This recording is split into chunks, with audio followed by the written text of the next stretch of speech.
Này chúng tôi đang tháo chiếc xe này ra là khách hàng bảo là bị đổ này, là xăng ở trong chế này là nó cứ chảy ra liên khúc luôn, đổ xăng bao nhiêu và là chảy hết bấy nhiêu. Thì chúng ta tháo ra kiểm tra xem là cái dít lơ sao nó không đóng xăng. Thì mời các bạn cùng xem. Với lại một cái hiện tượng nữa là đi trời mưa nước nó bắn nó té lên và xe nó nổ cả giật thì mình sẽ kiểm tra luôn, làm luôn. Này khách hàng đi sửa nhiều chỗ rồi mà không được. Giờ tháo cái này ra trước đi, rút hai cái bửng này thôi, cái đó kệ đó đi, đó, tháo nửa thôi, rút bửng nha. Giờ mình sẽ khắc phục cái hiện tượng con xe này nó đang bị chảy xăng.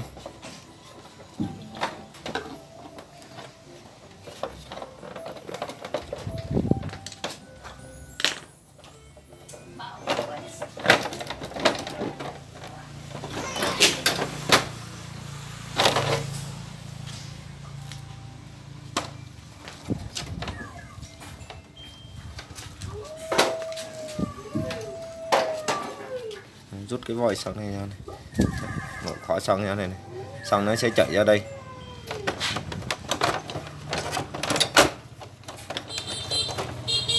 Chảy ra chỗ xăng thừa đấy các bạn.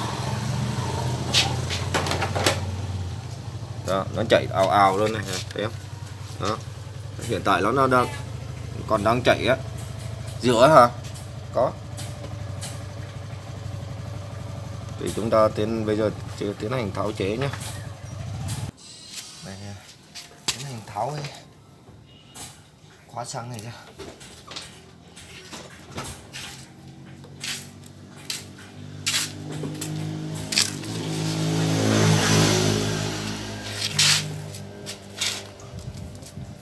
Xăng bây giờ nó vẫn còn đang chảy này các bạn. Chảy ghê không? Tháo chế này ra luôn. Mình xúc rửa sạch sẽ xong ráp nó sẽ hiện tượng này nó hết. Cái này lâu lắm rồi khách hàng người ta không có tháo rồi.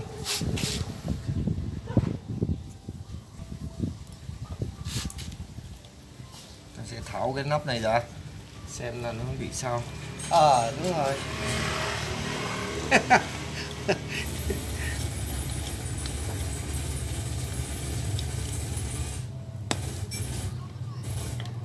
Cái thời trước là nó thời mua lâu rồi, mười mấy năm rồi, thời mới mua là đi qua cái nước là thoải mái ngập nó qua được, về rất nó lâu ngày á.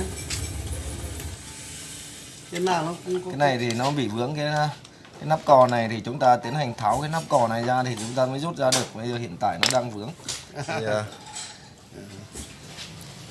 này, chúng ta tháo ra, tháo hẳn cái nắp cò này ra.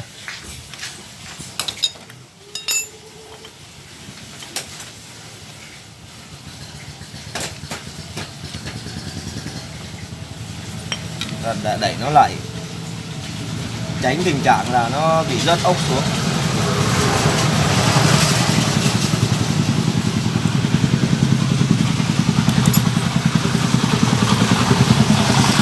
Rút cái chốt này ra, chốt này thì nó để ngăn lại. Ở đây thì nó có một cái Ziegler để mà hám xăng. Thì ở trong này mình thấy là toàn bụi bẩn này, đất cát này nhiều lắm này. Sau đó thì chúng ta sẽ vạch cái này lên, mình đẩy cái gờ này lên một tí cho nó ngăn lại một tí, thì cái lượng xăng nó đóng nhanh hơn. Này chúng ta tiện tháo ra thì chúng ta mở luôn cái kim xăng chính, chúng ta xúc rửa nó cho nó sạch sẽ luôn. Đây này, toàn đất cát không này, đây này, thấy không? Đất cát đồ bụi bẩn. Chúng ta mở luôn cái kim phụ, mở hết ra nhá.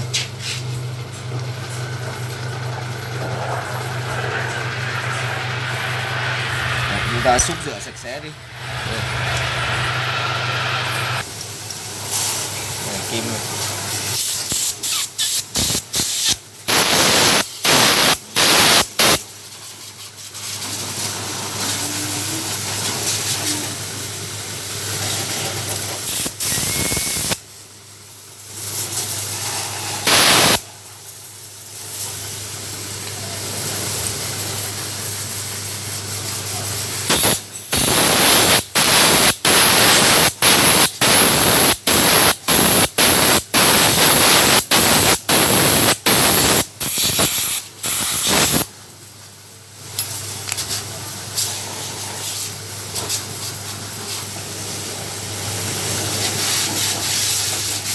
lắm rồi.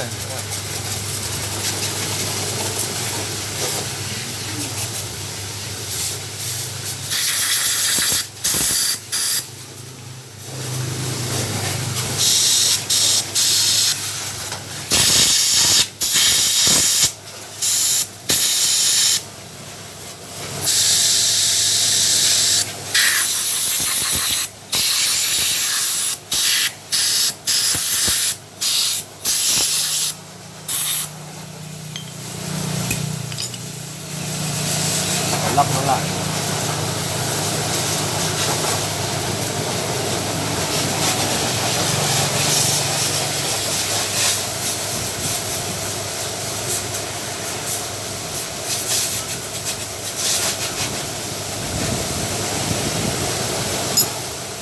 Hôm trước nó đi nó thay cái gì? Làm cái gì? Nó bảo là cái lọc gió cái nào không biết, nó bảo ở đâu đấy nhưng mà không biết nó lọc gió. Nó nước Này á. không biết.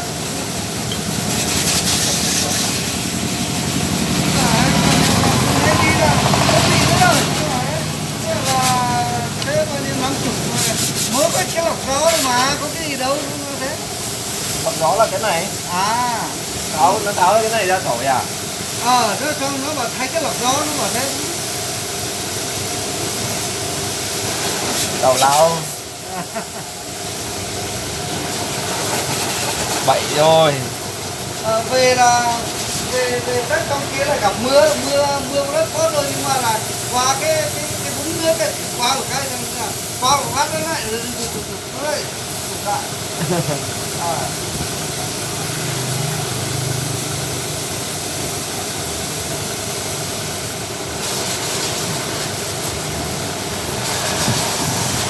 Ra đâu có đại à? Hả? Có đại à? Không, cái ông gì ngay ở dưới kia, ngay bên cạnh tháp cái chuyện nó là có cái nhà nghỉ á. Chú ấy là gặp cái ông Kiều ở đây đang sửa ở kia này. Nó bảo là lấy ra tôi sửa ở trên này chú kia. Nó bảo lấy tôi sửa cho cái này dễ rồi mà. Tí nữa là nó còn đưa cho cái xe chạy xuống bệnh viện để thăm bà á. Bà bị đau ở bệnh viện lấy cơm đưa cho bà, nó bảo lấy cái tôi đi. Nhà chú tôi biết mà, nó biết cả chú đấy.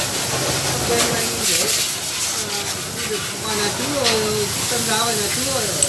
Đó, thế làm cái này có thì khó khăn đâu. Về cũng được. Thôi, ra đây là làm cái ăn được cái gì thôi.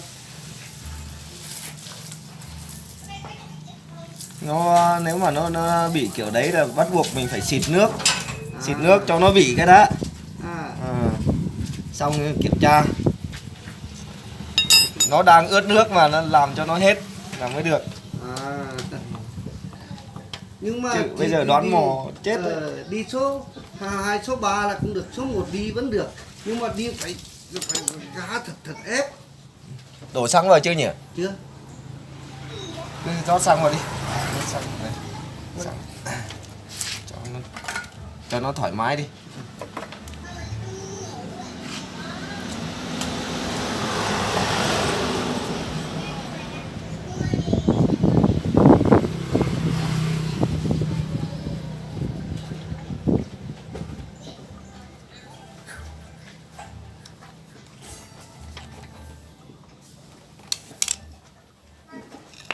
Chúng ta mở khóa xăng ra xem hiện tượng này nó còn xảy ra không.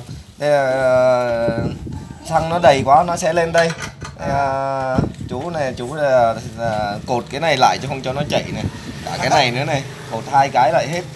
Không cho nó chảy nữa, nhưng mà hiện tượng này nó nếu cột này bít nó lại nó sẽ chảy thẳng hẳn lên cổ đây. Xe nó sẽ không nổ được nữa. Đúng rồi, cột cái này là nó không nổ được. Đấy. Xăng nó còn sót ở trong này nữa. Đã cột vào là xe nó sẽ không nổ nữa. Chính xác. Sẽ bỏ hết những cái này ra.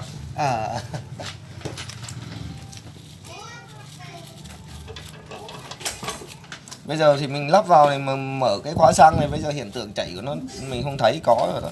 À. Giờ là mình sẽ tiến hành là lắp lại những cái vòi xăng thừa này, lắp lại. Sau đó mình sẽ lấy trục vít mình xả con ốc này ra xem có xăng đầu vào đã có chưa. Bây giờ mình sẽ xả cái chế độ xăng xả xăng thừa này xem là xăng nó đã chảy chưa này.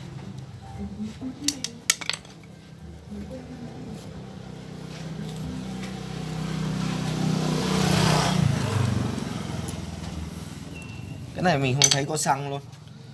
Bây giờ mình sẽ phải mở ra lại. Hồi nãy mình đóng cái phe gài nó lên hơi cao, thành ra nó bây giờ nó không có xăng luôn. Mình sợ hiện tượng nó chảy. Bây giờ mình sẽ mở ra lại rồi mình sẽ đẩy nó xuống một tí. Đẩy nó xuống một tí thì nó sẽ được thôi. Mở lại tiếp.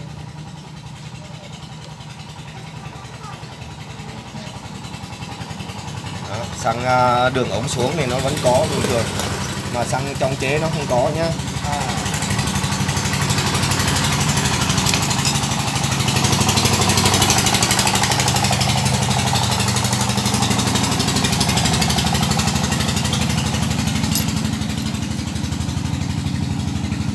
Nếu mà mình làm quá thì nó cũng không có xăng ở trong, mà mình làm mà thiếu quá thì nó lại chảy xăng dư.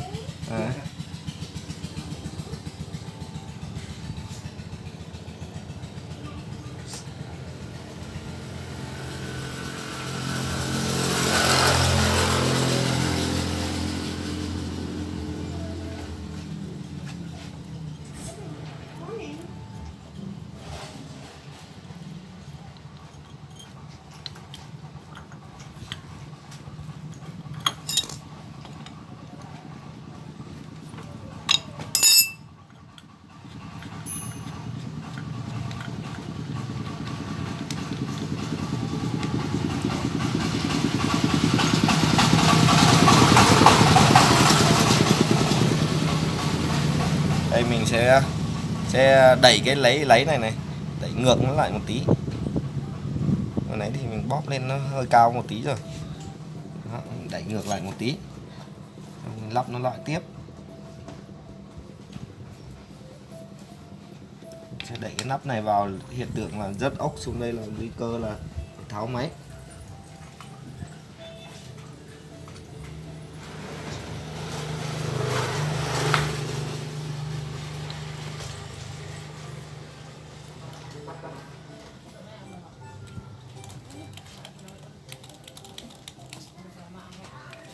Sau đó mình tiến hành lấy ống xịt để mình xịt thử xem là cái độ. Đó, nó nhảy thế này là được nhá, chắc ăn luôn. Tiến hành lắp nó lắp.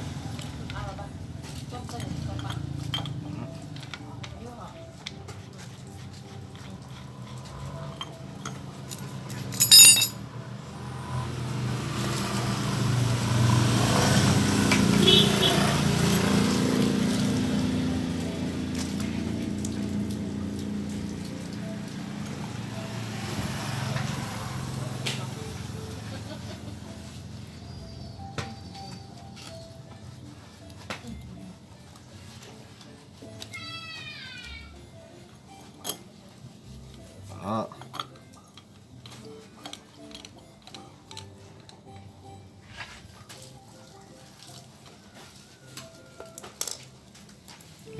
Lắp sơ vào thử trước đã, thử xem là nó có lượng xăng nó đã xuống chưa và nó sao không.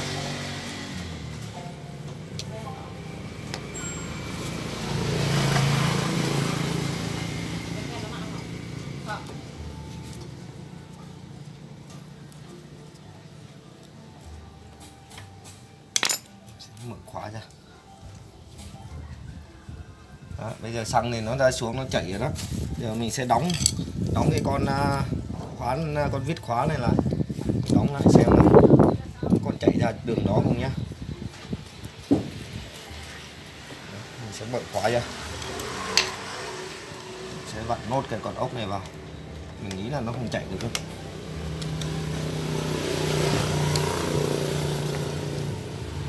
hiện tượng chảy xăng dư này nó diễn ra rất phổ biến các dòng xe, cả Sirius, đây những dòng xe Honda. Đó.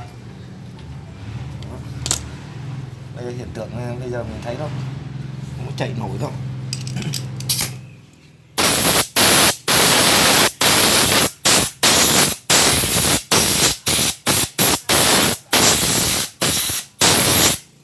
Sẽ xịt khô sạch sẽ.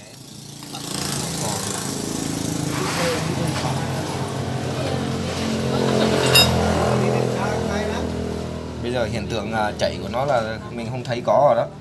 Bây giờ sẽ nên nổ máy thử xem là nó đã nổ được máy chưa. Bây giờ mình sẽ đạp nổ máy lên thử.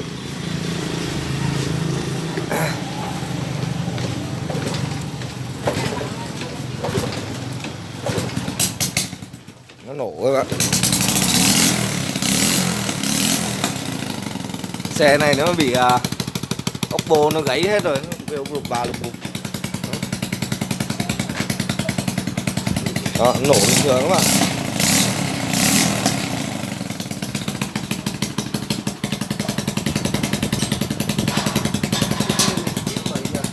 Đó. Giờ nó nổ bình thường mà cái hiện tượng chảy xăng dư của nó là hết rồi nhá. Đó. Nhưng nếu mà chúng ta bỏ cái tay mà quá tay thì nó sẽ không có xăng lên luôn, không có xăng xuống bình xăng con này, nó sẽ không nổ máy. Mà chúng ta uốn quá thì nó lại chảy xăng dư. Thì đây là nó xảy ra một số cái dòng chế thôi, còn có cái dòng chế là nó làm cố định, nó không có cái móc lấy bằng inox kia thì mình không thể khắc phục bằng cách này được, mình sẽ khắc phục bằng cách khác. Video sau thì mình sẽ giới thiệu cái cách đó cho. Còn bây giờ thì mình sẽ chuẩn bị là khắc phục một cái hiện tượng là cứ đi nước tạt vào nó là tắt máy, nó đi không được. Thì bây giờ mình sẽ chuẩn bị làm nó nhé. Bây giờ con xe của chúng ta đã đang nổ bình thường đấy. Bây giờ mình sẽ dùng nước mình xịt cho nó xem là nó bị ở chỗ nào, và sau nó tắt máy, đi lên ga không được.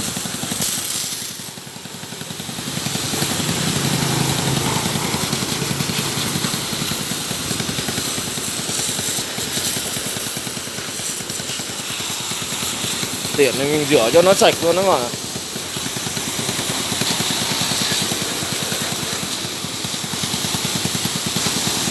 Xem anh bị ở đâu.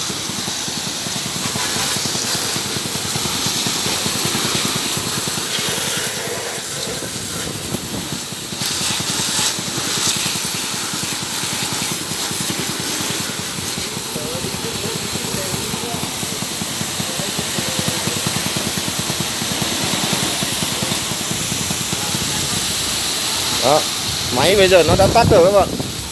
Tắt mất máy rồi, nó không nổ được nữa.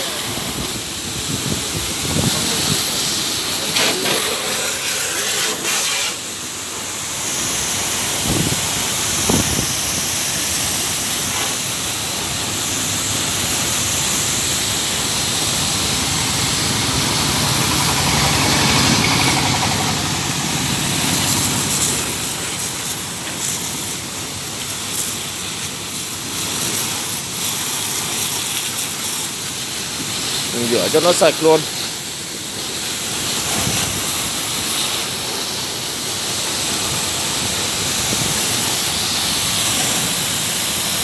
Bây giờ mình sẽ đập nổ lên.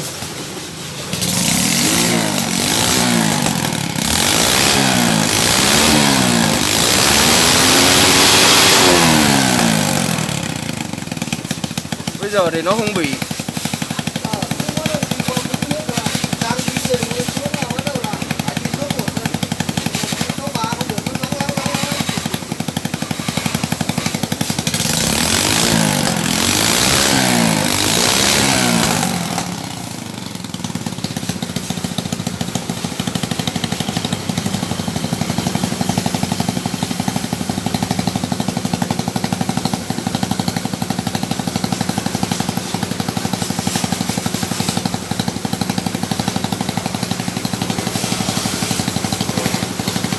Rồi mình chưa thấy nó bị các bạn. Giờ hiện tại là trạng là nó chưa bị, bây giờ ra xịt nước cho kỹ vào xem nó bị không.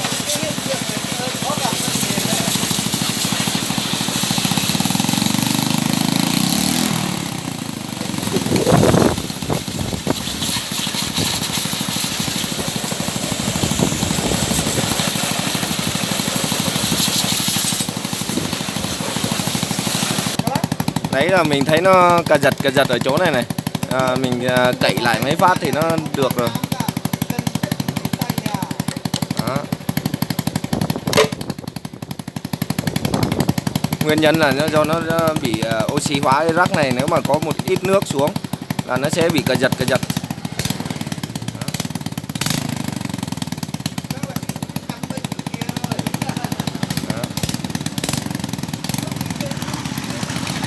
Chúng ta tiến hành tháo ra vệ sinh cái rắc này, xong bóp kỹ cái rắc này cho cứng lại là nó ok các bạn. Đây chúng ta sẽ bóp cái lấy này cho nó cứng vào, cho chúng ta đút nó vào là nó hết bệnh thôi. Này do nó oxy hóa, nếu mà có một ít nước xuống nó sẽ tiếp xúc kém, nó sẽ lửa nó qua cái mô bin sườn này nó sẽ không được đều nữa, nó sẽ bị hụt ga. Bóp vào.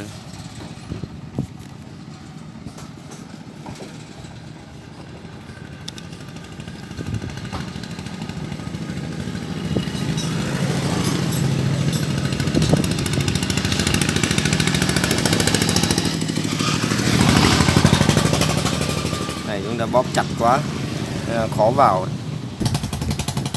Đây mình đã lắp bựng lại xong rồi, bây giờ mình tiếp tục mình xịt nước lại lần nữa xem là nó có bị gì không nhá.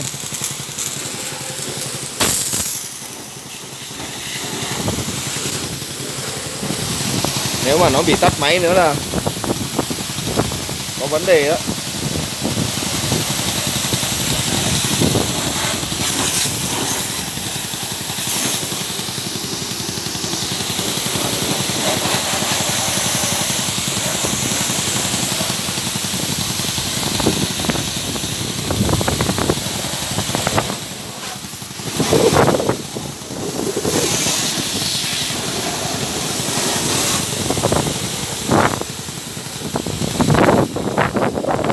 Hiện tượng này là đi trời mưa là sợ lắm.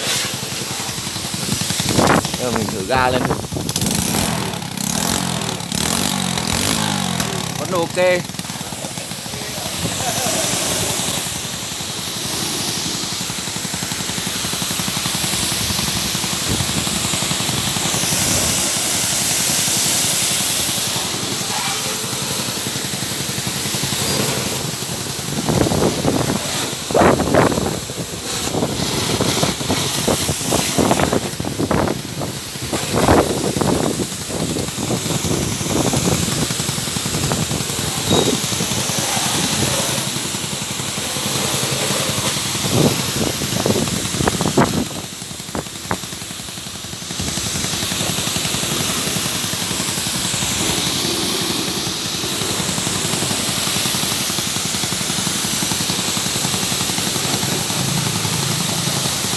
Được, tắt.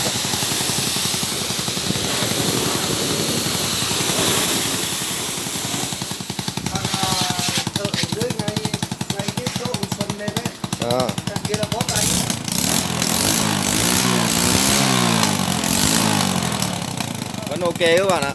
Giờ thì mình sẽ kết thúc video ở đây. Nếu các bạn thấy hay, hãy bấm đăng ký kênh để theo dõi những video mới và nhấn chuông để nhận thông báo những video mới nhất của mình ra nhé. Bây giờ thì mình kết thúc video. Cái xe này bây giờ đã sửa đã xong rồi. Đây phải chở xe càng ra đó các bạn. Đấy. Thì chào tạm biệt các bạn và hẹn các bạn ở một cái video mới nhất của mình. Xin chào tạm biệt và hẹn gặp lại các bạn sau.